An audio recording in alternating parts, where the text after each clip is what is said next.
Is Black Phone going to be the new modern horror masterpiece? Or is it a flaming turd? Stay tuned. What's up, everyone? I am Wink. And I am Skillz. And this is Scream Cheese, a show where a couple of guys who really like horror have a discussion and sometimes review different horror movies. Today we're going to be discussing The Black Phone, based on the short story by Joe Hill, directed by Scott Derrickson, and starring Mason Thames, Madeleine McGraw, and Ethan Hawke. It's a thriller slash horror film about a child abductor during the 1970s. Yeah, I literally just got out of the theater like maybe an hour ago. So like this is fresh for me, man. It's like hella fresh. To me, the good about this film right away, the things that stand out are the director. I've loved his past work that he's done. Same. And I feel like he creates a tone and world that makes it very easy to invest in. Also, I think, without giving away spoilers, the vehicle that they created for the main character, the victim, to be able to try and overcome and defeat the villain, I thought was pretty creative. And also, the villain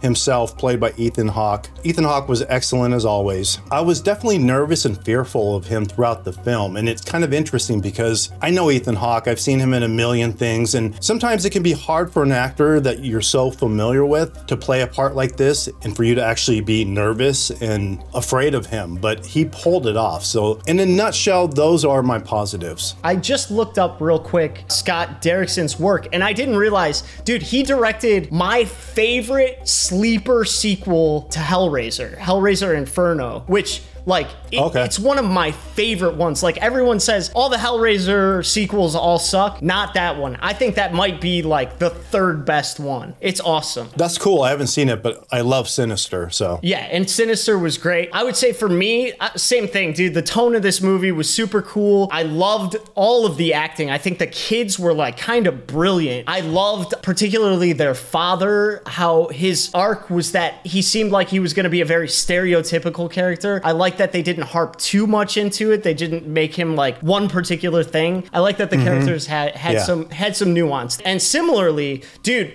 Ethan Hawke is not in like all of the movie. For having a kind of small role, I felt from his first scene, dude, he like commanded. He had a weird character, and I thought it was really, really neat. My only thing that I would kind of disagree with you on is, for me, they didn't make him very threatening. Besides knowing what he's done, he didn't do anything in the film that scared me or made me feel threatened. So I won't call this bad, but these are areas that, for my personal taste, I wish were done a little differently. So it's back to Ethan Hawke. I feel like they were on the verge of something great with his character, but it wasn't developed enough. There wasn't enough moments or iconic lines. Like, I was really hoping that he was going to become like the next Freddy or the next whatever. I thought there was potential for that, and it never went there. I was hoping to ordain Ethan Hawke's character as like the next great iconic horror villain, and there just wasn't enough for me to do that. That was one thing. Speaking of the father, and this is probably from some personal experience, the father for me was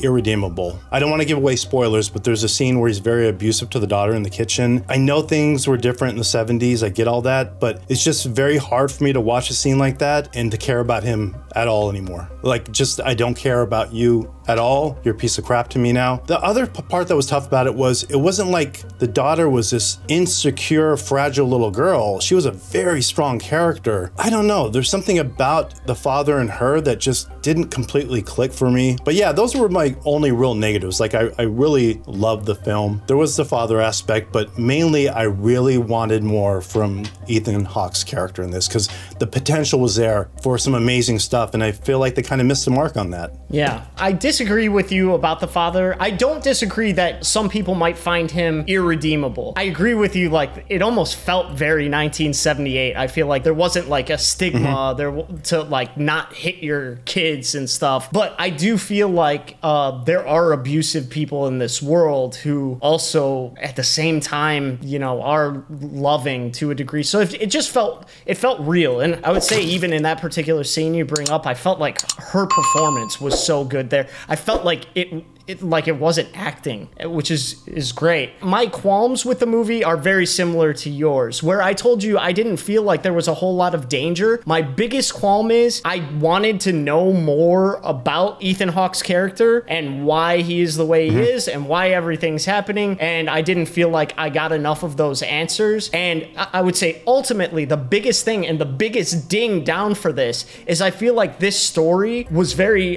in the end polished for a very mainstream audience. Like, if they really made this a hard to watch film and made it very dangerous and showed even to our main character what he's capable of doing with violence, that could have made this like really scary and really gritty and gruesome. I guess one other positive I just want to bring up real quick is the fact that the movie was not scary throughout, but the few times that it was scary, I think was really good and really well utilized. And so I do applaud the film for not trying to be something it wasn't. It like threw in these scares that they earned and they left it alone otherwise. Otherwise, it was a thriller that we were just, you know, on the edge of our seats trying to figure out. You hear me and Wink discussing the areas that we felt could have been stronger, but that doesn't take away from the fact that this was a really well done film. Like, I almost imagine if this was a novel, this would probably be like one of my favorite books. Well, it's a short story from Joe Hill. I believe Joe Hill is the son of Stephen King. Oh, okay.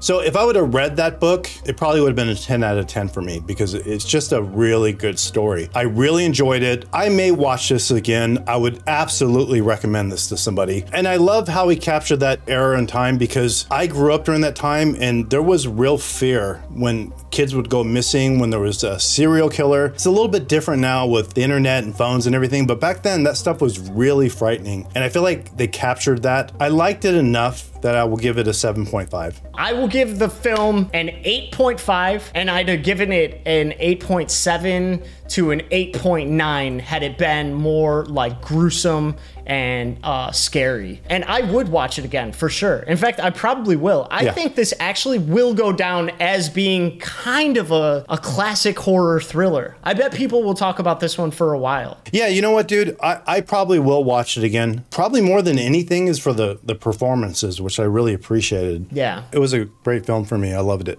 Awesome. I loved it as well. Anyway, so that is our take on The Black Phone. We both recommend that you check it out. Please make sure to subscribe to the channel, hit that like button, suggest your favorite scary movies in the comment section below, and we will see you next time. Peace out, cheesers. Peace.